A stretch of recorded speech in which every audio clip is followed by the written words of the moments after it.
మీ business ఏదైనా మీ ఊర్లో promotion చేయాలంటే అది సుమన్ టీవీతోనే సాధ్యం. ఇప్పుడే సంప్రదించండి.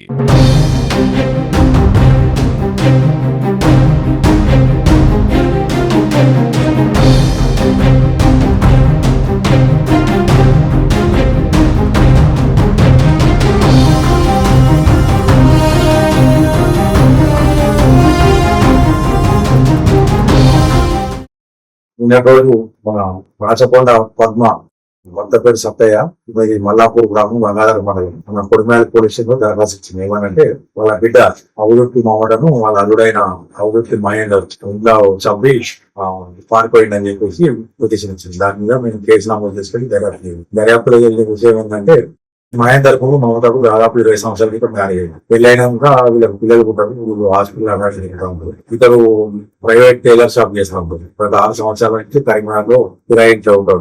వీళ్ళ మధ్యలో ఆర్థిక పరమైన ఇబ్బందులతో వీళ్ళు ఉంటారు. ఇక్కడ ఏం పని లేదు, తాగు బానిస అయిన తర్వాత ఈ ఇంట్లో ఈ ఆర్థిక ఇబ్బందులతో వాళ్ళ భార్య కూడా కరీంనగర్ ప్రైవేట్ షాపింగ్ వల్ల ఎంప్లాయ్ గా పనిచేస్తాను. ఆమె డబ్బులు కూడా ఇక్కడ ఈ విషయంలో గత 20 రోజుల క్రితం గంగాధర మండలం మల్లాపూర్ విలేజ్ లో వాళ్ళ తల్లిదండ్రులకు వీళ్ళ మధ్యన పంచాయతీలో కూడా ఏంటంటే బాగానే తీసుకుంటా అని చెప్పేసి ఈ అమ్మాయిని మనం తీసుకుని తీసుకొని 26 తారీఖు రోజు ఈమెను ఎలాగైనా అంతమందించాలని ఉద్దేశంతో మెడలు డబ్బులు కావాలని చెప్పేసి ఆమె రెండోవాడు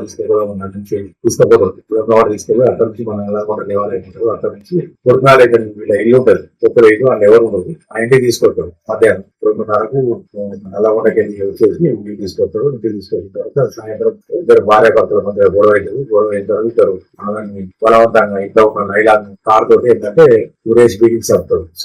చంపేసి ఏంటంటే దాన్ని రూమ్ లో సీలింగ్ ఫ్యాన్ పైన చాలా ఎత్తు ఉంటుంది. దానికి ఏంటంటే కట్టేసి వేలాలు తీస్తారు. ఆ డెడ్ బాడీ శవం కూడా ఏంటంటే సగం కూర్చున్నట్టుంటది. అది గురేసుకునే ప్రయత్నం చేసినా నాకు పిచ్చర్ బయటకు వస్తాడు. బయటకు వచ్చేసి మెడలో ఉన్న పిచ్చదారు తీసుకొని వెళ్ళి గంగాధర వెళ్తాడు.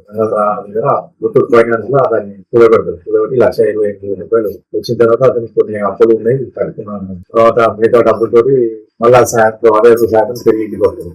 పొడిమేల వాళ్ళ మేనమామ ఉంటాడు. మేనమామని తీసుకొని వైన్స్ లో తాగుతుంది. వాళ్ళ బాపాడు కూడా తాగుతుంది. తాగిన తర్వాత మళ్ళీ తెల్లవారి కరీంనగర్ వెళ్తాడు. కరీంనగర్ వెళ్ళిన తర్వాత చుట్టుపక్కల ఓనర్ వాళ్ళు భార్య ప్రవర్తన అనుమానం అంటే ఇలా తల్లిదండ్రులు చెప్తే తల్లి వస్తే పొద్దున్న లేని సమాధానం చెప్తే తల్లి కూడా 27 తారీఖు రోజు కరీంనగర్ వంటంలో అమ్మాయి అడ్వైట్లేదని కేసు పెడుతుంది.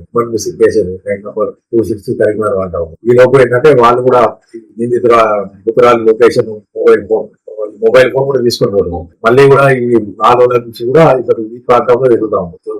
లొకేషన్ ఆధారంగా వాళ్ళు వెళ్ళిపోతారు. వీటి రాగానే ఏంటంటే మాకు సమాచారం ఉంటే చుట్టుపక్కల వాళ్ళు కూడా ఏంటంటే ఆ ఇద్దరు నుంచి దుర్వాసన వస్తా ఉంటారు. తర్వాత పబ్లిక్ ఇలా చెప్పిపోయినాయి కావచ్చు అనుకుని వాళ్ళు మున్సిపాలిటీలో చెప్తే వాళ్ళందరూ వచ్చి తీసుకుంటారు. అక్కడ ఏముంది. ఈ లోపల కరీంనగర్ నుంచి వాళ్ళు కూడా పోలీసులు వచ్చారు. వచ్చిన తర్వాత ఇక్కడ లొకేషన్ వస్తుందంటే అనుమానం ఏంటంటే మన కొడిమేల పోలీసులు వాళ్ళు కలిసి ఆ డోర్ వాళ్ళు ఇచ్చారంటే ఈ అమ్మాయి గురేసుకుని చనిపోయింది. దాంట్లో అప్పుడే వాళ్ళ తల్లిదండ్రులు కూడా వస్తారు. వాళ్ళ తల్లి ఫిర్యాదు మేరకు కేసు నమోదు చేస్తారు. దీంతో పాటు ఏంటంటే ఉత్తరాలను చంపినందుకు మహేందర్ మీద మర్డర్ చేసి గతంలో వాళ్ళ అమ్మాయిని కట్నపూర్తి చేయించినందుకు వాళ్ళ అత్త మామ పుత్ర నిందితుని తప్పుల మీద వరకట్నం చేయించడం కూడా వాళ్ళు దరఖాస్తు ఇస్తారు. దాని ప్రకారం కేసు నమోదు చేసి ఈ రోజు నిందితుడిని అరెస్ట్ చేసి అతని వద్ద నుంచి మోటార్ సైకిల్ ఉత్తరాలి టెలిఫోన్ నిందితుని టెలిఫోన్ మరియు అవన్నీ సాధన చేస్తున్నారు.